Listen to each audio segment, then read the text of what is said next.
Шилэн дансны үндэд Булган аймгийн төв доторх сум болох Булган сум ингээд 2 газрын засгийн тамгын газарт мониторинг хийсэн. Тэгээд мониторинг хийхэд бол яг эхлээд хууль хэрэгжиж эхэлжсэн учраас нөгөө иргэдэд өгөх мэдээллийн самбар дутуу тэгээд нөгөө сайтаа тавих шилэн насны цонх дутуу энэ байсан. Тэд нар бол бүгд яг сая мониторингийг нөлөөлөлт хийх явцад бол бүгд тэр нь яг хэрэгжээд яг хугацаанд яг өдрөө самбар дээр мэдээлэл нь гардаг.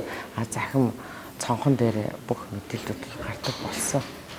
Мониторингийнхаа төслийн хүрээнд 3 үе шаттай үйл ажиллагаа явуулсан. Эхлээд мониторингийн үйл ажиллагаа, хоёрдугаарт мониторингоос гарсан үр дүнгээр нөлөөллийн үйл ажиллагаа үзүүлэх, мөн одоо нөгөө мониторингийнхаа үйл ажиллагааг төслийн хэрэгжилтийг тогтвортой сайжруулах чиглэлээр олон нийтийн оролцоог хангах үйл ажиллагаа, мэдээллийн үйл ажиллагаа зохион байгуулсан байна. За энэ удаагийн мониторингийн давуу тал нь болохоор иргэдийн оролцоог суурилсан мониторингийн ажлыг хийсэн. Энэ мэдээж шилэн данс болон төрийн мэдээлэл ил тод байлгах маань өөрөө цаана хэрэглэгчтэй байж иргэд тэрийг сонирхож байж тэр маань илүү үр нөлөөтэй болно гэж бид үзэж ажилласан.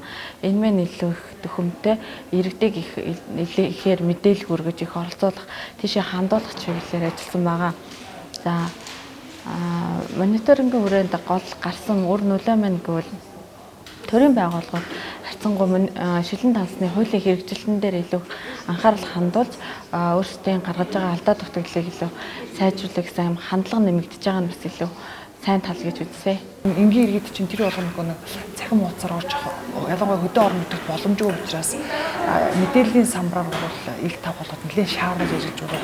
2016 оны 1 сараас бол эхлээд бол ерөнхийдөө энэ хүртэл бол цаг хугацаанд нь бол Эрдэнэ болгон сумын цэцгийн тамга газар, аймгийн цэцгийн тамга газрууд бол шаардсны дагуу ингээд 50-д ер нь хөвшөөд явж байгаа.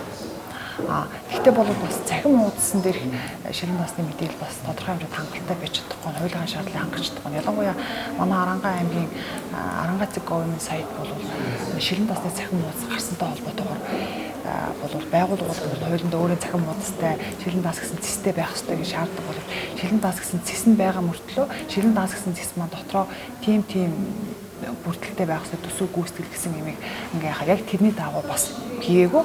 За тэгээ мэдээлэл нь ингээ тавигдсан мөртлөө архивлах боломжгүй, архивыг хадгалах боломжгүй, ингээд өнгөрсөн оны мэдээлэл авах боломжгүй. За тэгээд мэдээлэл тавихтаа нөгөө ингээ тавьсан гарын үсэг он сарны дутуу нэг тиймэрхүү зөрчилдөд бол нэлээд байна л да. Тэгээд энэ тал дээр бол бас цаашдаа анхаарч ажиллана гэж төвлөж байгаа.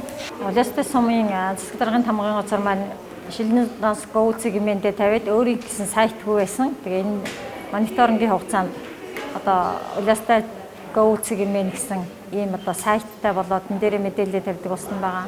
Мөн мэдээллийнхээ самбарыг бас одоо шинжилж хийсэн. Мэдээллийн самбараараа мэдээлсэн хүний гарын үсэг нэр одоо өмнө байдгүй байсан. Тэгэхээр энэ дээрээ бол нөгөөх энэ мэдээллийг хинээс л авах уу гэдэг асуудаг энэ нэр данс утастайгаа болоод тэгээ тэрнийгээ бас иргэдээс ирж байгаа санал хүсэлт гэж ойлгож бичиж тэмдэглэж аваад хариу өгдөг ийм одоо бас шинэлэг зүйл бий болсон. За тэгээд цаашдаа бол шилэн дансны хуулийг хэрэгжүүлэхэд энэ иргэдийн хяналтын бүлгийн гишүүдийг одоо бас ашиглаж чадваржуулж тэрнийг идэвхжүүлж урамшуулж ажиллаач гэсэн ийм одоо зөвлөмжийг өгсөн. Тэгээ энэ дагуу ч гэсэн одоо Улаастай сумын тамгын газраас иргэний хяналтын бүлгийн гишүүдтэйгээ бас хамтарч ажиллаж үнэлгээгээ хийлгэж цаашдаа иргэдэд мэдээлэл өгч ажиллахаар ингэж одоо болсон байгаа. Аймгийн төвдөр 14 байгууллагыг сонгоо авч үйлчлэгээ явуулсан. Тэгээ энэ эхний ээлжинд бол байгууллагуудын одоо мэдээлэл өгөх шилэн дансны тухай хууль гэж үеийн тэр хуулийнхаа дагуу ямар мэдээллүүдийг одоо гаргаж тавих юм, ямарын цахим хуудсанд ямарын мэдээллийн самбар дээр тавих вэ гэсэн энэ чиглэлүүдээр бол бид нар одоо сургалт хийсэн. Ер нь бол байгууллагуудаар одоо шилэн дансны тухай хуулийн яг хэрэгжилтийг анх эхлээд үзэж байхад бол байгууллага ганцхан одоо жилийн төлөвлөгөө тэгээд одоо нэг сарын төсвийн гүйцэтгэлийн мэдээ хоёрыг л тавьдаг байсан. Тэгээд энийг одоо бид нар өөрчилж энэ шилэн дансныхаа хуулийг хэрэгжүүлэх, хуулийнхаа утгыг одоо хэрэгжүүлэхийн тулд бол одоо 4-5 мэдээлэл жишээлбэл одоо цалингаас бусад 5 сая төгрөг мэдээлэл, орлого зарлага мөнгө гүйлгээ, худалдаа авах ажиллагаа, тэгээд одоо аудитын үнэ санхүүгийн тайлан гэх мэтчлэн одоо гол үзүүлэлтүүдийг шилэн дансны самбар дээр нь одоо байршуулах ажлыг зохион байгуулсан. Дээрээс нь болохоор байгууллагууд болохоор зарим байгууллагууд нь жижигхэн самбар 2-3 үзэлттэй самбар хийчихэд тэрийг байгууллагынхаа зөвхөн нэгтлэн бодогчийнхаа өрөөнд тавьчаад тэгээд ингээд одоо ил тод мэдээлж ийн гэж яриад байсан. Энэ асуудлууд бас нэлээд хэдэн байгууллагаар байсан. Тэгэхээр самбарыг нь бол бас өөрчлөлтүүлээд гадаа коридорт нь тавиад ингээд байгууллагууд бас одоо иргэд одоо тухайн байгууллагын ажилтнууд болон одоо тэнд байж байгаа орж гарч байгаа хүмүүс бол бүгдээрийн тийшин засгийн мэдээлэл авах боломжтой болж ирж байгаа. Төгсгөл аймгийн эхлээд засаг даргын тамгын газар дараа нь Алаг Эрдэнэ, Хатгал, Тусган, Мөрөн сумын төсвийн байгууллагууд, Тариалан сумын, Дөрвөн сумын шилэн дансны хуулийн мониторинг хийсэн байгаа. Хяналтын хийхдээ шилэн дансны цэсэн дээр байршуулсан мэдээлэл мөн байгууллагуудынхаа мэдээллийн самбар дээр байрлуулалт зөвх мэдээлэл нь юу нь ямар байгаа юм гэдэг тал дээр бол үнэлгээ хийсэн байгаа. Саяхаа одоо төслийн хүрээнд бол иргэдэд мэдээлэл өгөх мөн төрийн албан хаагчид ерөн тэр байтугай хяналтын байгууллагын ажилтнууд ч гэсэн одоо энэ мэдээллийн самбарынхаа талын мэдээлэл их дутмаг мөн ойлголтын зөрүүтэй юм байсан. Улсын төсвийн байгууллагууд улсын болон орон нутгийн өмчийн байгууллагуудын нягтлан бодогч нар удирдах ажилтнуудад ингээд сургалт явуулсан. Дараа нь сумын санхүү тасгийн дарга нар гэж үүдэг. Удирдах ажилтнууд нь бас бид нар ингээд сургалт явуулсан байгаа. Ер нь нэгдсэн төсвийн байгууллагын төрийн байгууллагын удирдлагууд бол нэгдсэн ойлголтод хүрсэн энэ төслийн хүрээнд. За бид төслөө хэрэгжүүлэхдээ нийтдээ бол төсвийн байгууллагуудын 6 байгууллагыг бол сонгоо авсан. За энэ 6 цэцэрлэг сургууль, мэрэгжил сургалт үйлдвэрлэлийн төв, нэгдсэн инэл гэсэн ийм одоо байгууллагуудын ил тод байдлын дээр бол төслийг хэрэгжүүлсэн.